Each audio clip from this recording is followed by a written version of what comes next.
Hello, my name is Jason Leahy, Executive Director of the Illinois Principals Association. Thanks for joining me for this IPA talk. And I've got a couple of repeat guests here with me for this IPA talk, Erica Tiemann and Kirsten Parr. So thanks, ladies, for joining me for this, and really excited about it. So the reason you were with me before, which has been a month or two ago, whenever that was, we were talking about the state's literacy plan and kind of the state of affairs with that and the progress of that at that point in time, which I think when we had that conversation, we were maybe the first draft through and then starting the process of moving towards the second. But excitingly now, we got the second draft and final draft done and out on the street. Third. Oh, is it really? Oh, yeah. Well, I'm guessing in-house it's probably the 10th or 12th draft or something else, right? Probably even more than that. But we definitely want to get into that. I think, though, just for those that are listening in, especially if they're meeting the two of you first for the first time, would you mind just telling us quickly who you are, your title, maybe a little bit of what you're responsible for at the agency, and we can go from there. So, Erica, would you mind getting us started? Yeah. So I'm Erica Tiemann. I am the Director for Standards and Instruction at the Illinois State Board of Education. In that department, we have all the academic content areas, plus a few different things like driver education, computer science, and advanced learners. But obviously, literacy instruction and English language arts are also in that department. Yeah, you bet. Great. Yeah. Kirsten? I'm Kirsten Parr, Project Lead for Standards and Instruction for the Illinois State Board of Education. I'm supporting projects within Standards and Instruction and also teaching and learning. So the bulk of my time recently has been spent on the literacy plan and also teacher vacancy grant. It's one of my key favorite projects. Well, those two things alone will keep you pretty busy right now. Yeah, for sure. Well, let's talk about the plan here. I think just to help level set everybody, it would be good to just remind everybody the process that we've gone through here, which has been very extensive. It's taken quite a bit of time to get us to this point. And I want to just say before we get into this that, I've been around, this is my 18th year in this job and was school leader and teacher prior to that, so I've been around a bit. I've seen a lot of things come out of the agency, and I got to tell you, I put this at the very top of the quality of work that I've seen come out. And I don't say that just because the two of you are here. I was feeling that way as I was reviewing and reading through the plan for a lot of reasons, but it's very thoughtful, it's very well done, and I think for those that, even if they don't feel like they're terribly proficient where literacy instruction is concerned, they'll find a lot of value in this just about helping raise their own, proficiency related to literacy, but then also thinking about, at least from a leader's perspective, how they can start moving this conversation forward in their schools, which is pretty awesome. So let's just very quickly kind of take us through the timeline from the beginning, and then we'll dig into the plan at least as much as we can. There's a lot here to unpack, so we'll hit on the highlights and then invite people to go read it. So I'll let whoever wants to get started. Erica, go ahead. So over the past few years, there's been a number of bills introduced and proposed that were related to literacy instruction. And so at the state board, we kind of saw the writing on the board that something needed to happen. So in October 22, we got about 100 stakeholders together with expertise in teaching literacy skills and collected feedback from them. Then that carried us into spring of 23, which is when the bill was passed that mandated that ISB develop this plan. So we started work on that right away in March and April, and we got a group of content experts together to write the first draft. And so it was what we referred to as a very drafty draft, and I think that's what we talked about the last time we were here. Right, that's right. So we didn't want to just go around the state asking people to tell us what their thoughts were. We wanted to have something on paper to have them to react to so we could get some really solid, concrete feedback. Yeah. So that's what we did, and then we came back with a second draft that was much expanded from the first draft and presented that in October after we had collected, I think we talked to about 500 individuals for that. So then between October and 2 weeks ago when we presented this to the board, we did another round of public engagement with over 1,000 points of contact and analyzed all the feedback, and then that's how we arrived at the plan we have here today. Yeah, well, and I was saying this before we got started with the recording. I've had an opportunity to take a look, and I didn't necessarily read every iteration of this deeply, but was very easy to see the evolution of the plan over time to get to the product where we are now, where, you guys with this plan have not only talked about literacy, the data, the research, everything there that's backing up what needs to be done to make sure that we're providing good literacy instruction to our students, but then also helping give a bit of a roadmap for the learning organizations and all the different members of the learning organizations. And you even spell out, different ways for the different communities or members of the community, parents, the teachers, the building leaders, policymakers, everything across the board is built within this. And so it's very thorough and very thought out as far as that goes. So let's just dig in here a little bit with regards to the way that the plan is structured, and then let's call out a couple of things here in particular within the plan. So the way that you've broken this up is you've got a general framework for literacy instruction and how to go at that. I want to come back to that in just a moment. And then you've got professional learning for educators, the development and different things for them to consider in terms of how to get themselves up to speed and work to move this stuff forward. Then also what school leaders need to be thinking about with regards to effective literacy. And what I was sharing earlier before we got started here, that what maybe made this plan for a guy like me even more fun to read was that you really are building helping them build a strategic plan around literacy instruction with this. And so I think school leaders will appreciate this, because as they're probably thinking about this, oh man, this is another thing that I'm going to be expected to learn deeply and deal with, there's really a great resource here for how they can make sure they know what they need to know about literacy instruction, but then also move that forward. So I love that. Then you've got, of course, varieties of supports that are built in, tools, resources, so on and so forth. So Kirsten, let's talk first about the framework of literacy instruction and what the various components are within that. Fantastic. We tried to make this plan as user-friendly and accessible to all stakeholders as possible. So as you noted, you'll see the different stakeholder groups identified throughout. But really the bulk of the plan is regarding instruction, like you noted. So section 1 really talks about the components of literacy. So now you have seven We have components, which you were saying earlier that generally there's in the communities typically 5, right? Right. But you, through the engagement with stakeholders, felt like that there were a couple of other things that needed to be included here. Through our stakeholder engagement, we definitely found and heard from everyone that oracy, the importance of oracy for our learners, and then the component of writing. Yeah. Everything is very interconnected. And so we really worked to build out the 7 components to elevate all 7 of them to work together coherently. And then also we worked to maintain the same information provided on each component. So for example, vocabulary. In the plan, there's an overview. Then there's sections for each grade band, starting in our youngest learners and all the way up to our high school students. There's considerations for multilingual, advanced learners, learners with specialized needs. We talk about assessment. And then it moves into what if you're interested in doing some further reading, and then also looking at those general classroom practices for core instruction that may be aligned or not aligned with evidence. So there's a ton to dive in here, but really centers around those 7 components and what those look like in classrooms for students. Yeah. Well, and what I appreciated what you were doing there, as I referenced earlier, is helping the different communities within a learning organization understand kind of their role to play in this, right? So do you mind talking a little bit about that and how you came to what you did with regards to that? Absolutely. I was very skilled with my page numbers in the first round. That's okay. That's all right. I know it, but it's fun to watch you flip through this thing and see that. Yeah, you bet. You bet.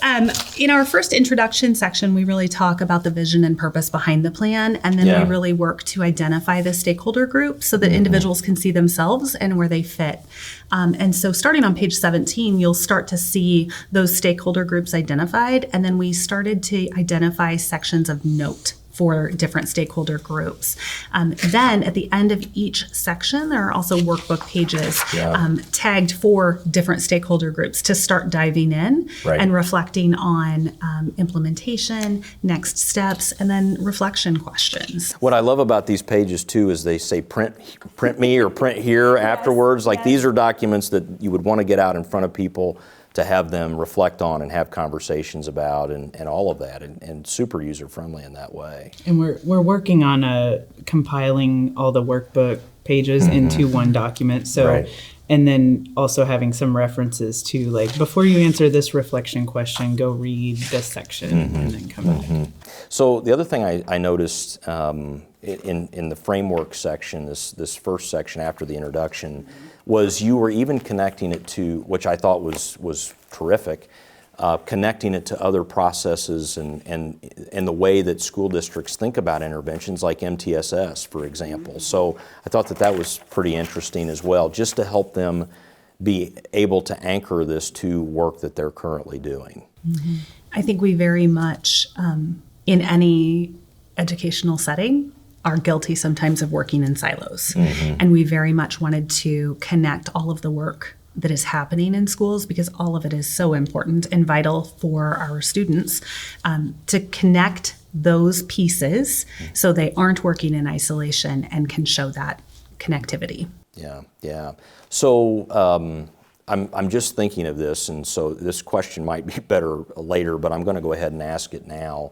While it's fresh on my mind, one of the things that I kind of noticed in here was you're also it almost feels like it throughout to the document to an extent is how to help guide districts with the whole notion of how to approach literacy, think about it holistically, and then also be very guarded about how they just go about even picking up a literacy program, or because I think with what's happening related to literacy instruction across the country, we've already been seeing this, and now that this has been produced in Illinois, we're going to start seeing vendors out there, those that are talking about. I'm sure that's right. So that's I'm sure yes that this meets the requirements. They'll probably want, you guys made cookies with all this on it too. They'll probably want some of those as well.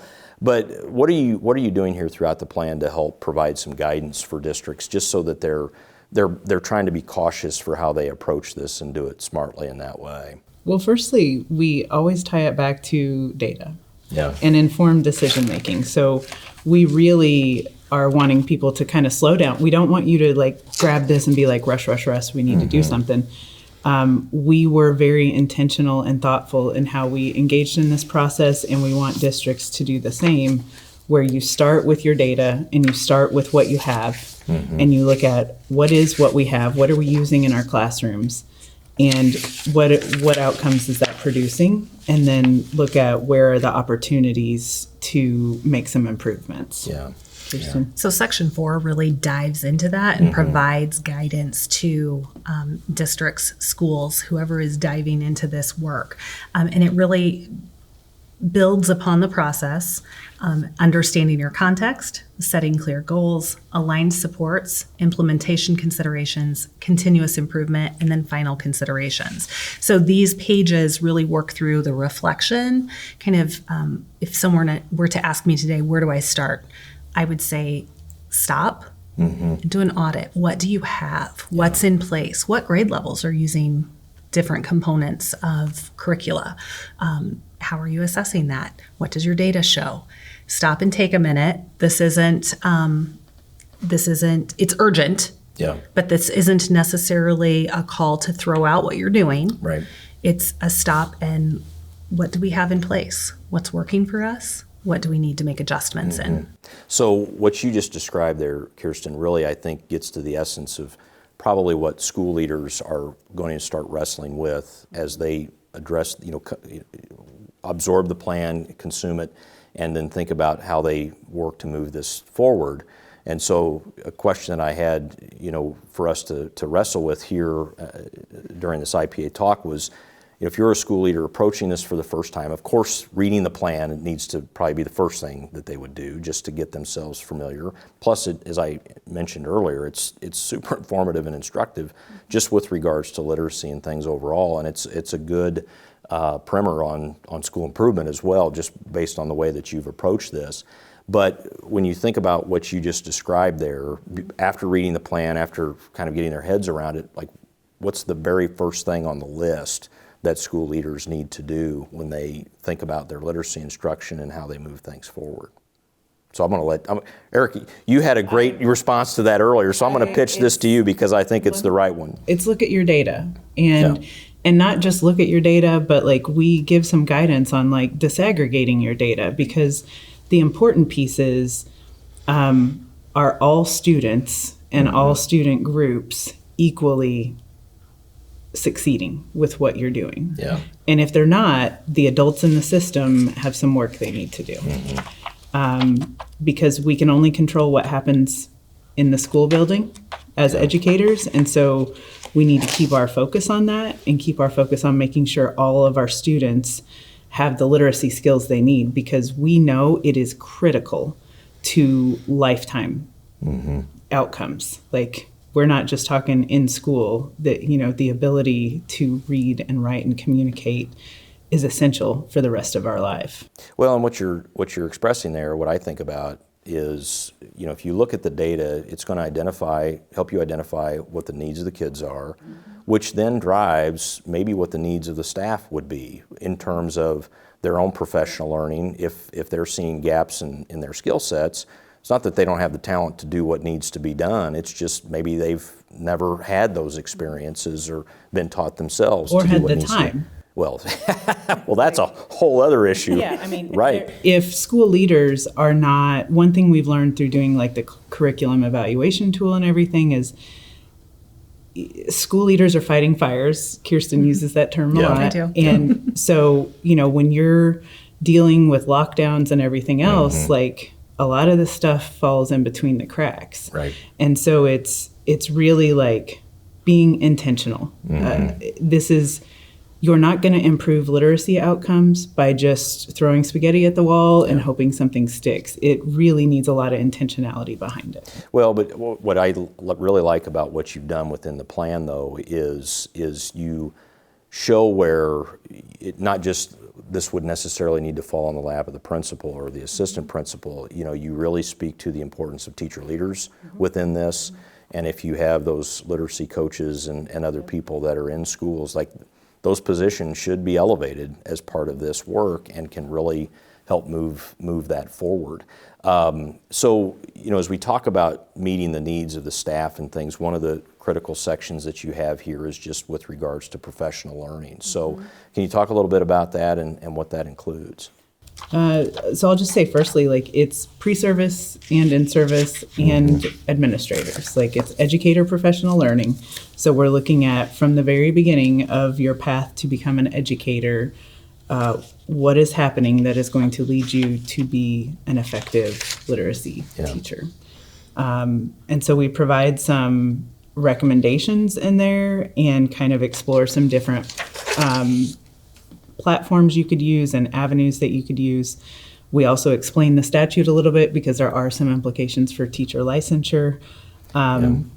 So we really, the goal with this section is to get all of our systems aligned. We want our educator preparation programs working with our schools to be like, hey, what skills are your new teachers missing or new administrators missing, and how can we work together to make sure they have those? We want all of our systems from the state board to our schools aligned. And so that is the underarching like goal of this section. That's great. Did I miss anything? No, but I think it's so key to remember that each educator's path to understanding is driven so much by local context. So there may be instances where they've focused on math as a district initiative, and they haven't had the opportunity to dive into literacy. So it's making that intentional purpose of supporting the teachers and their needs. Yeah. So identifying and then moving forward. And one thing that we had to grapple with through public comment was the newcomers.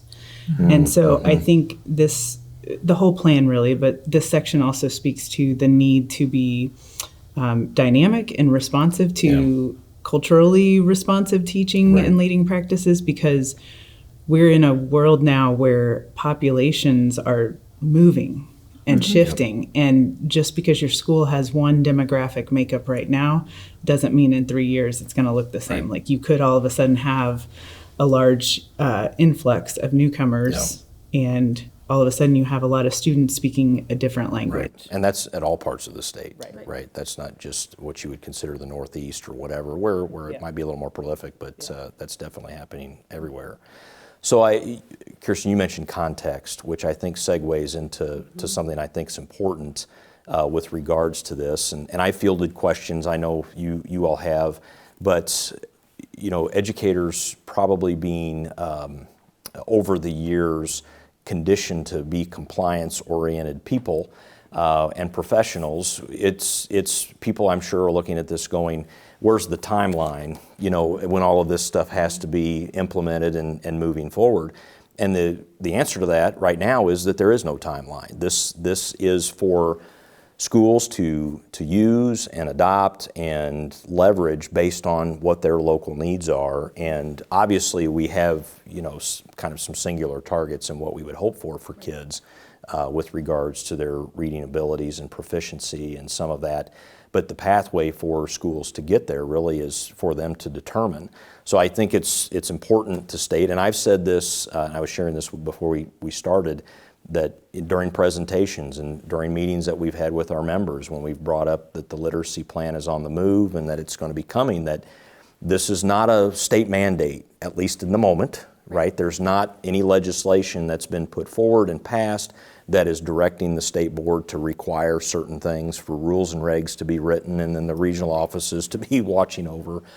But with that being said, it's extremely critical, in my opinion, that every school and every district get busy with this and take a look at it and figure out how this can be used to support what they're doing for a variety of reasons. One is just because it's the right thing to do. Two, because the guidance and the supports that you started here that I know are going to continue. I want to get to that next, but that's coming.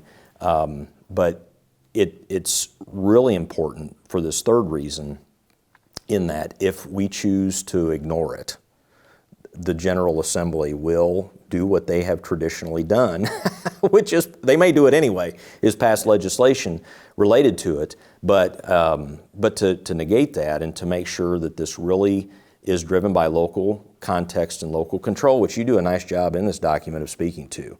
I thought, I read through that and thought that was well done.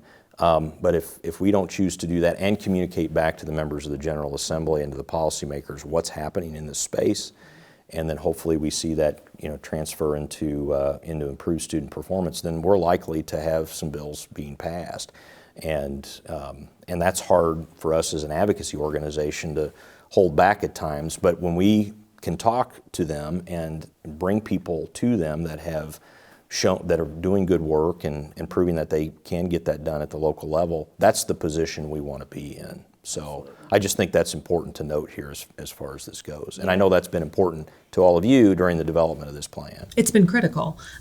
We're providing the resources, and we know that districts are already doing this work in some areas. Others have yet to roll up their sleeves, and that's fine. They've got a great guidance document to start with, but this does not override any sort of local control or local context. All of that needs to drive your plan and be the catalyst behind it. Yeah. So looking at your own data and knowing what your students need. Right, absolutely. So as we start to wrap up here, I've got a lot of other questions and things we could dig into here, but with our limited time, I'm just curious, from both of your perspective, the agency's perspective, what are the next steps here now for the both of you and for the state board moving forward to help move this forward? So we have been hard at work. Yeah. We, I think, took maybe a day after the board meeting. We did take a day. Enjoyed a cookie, yeah. right, that you had made, And, right? Love that.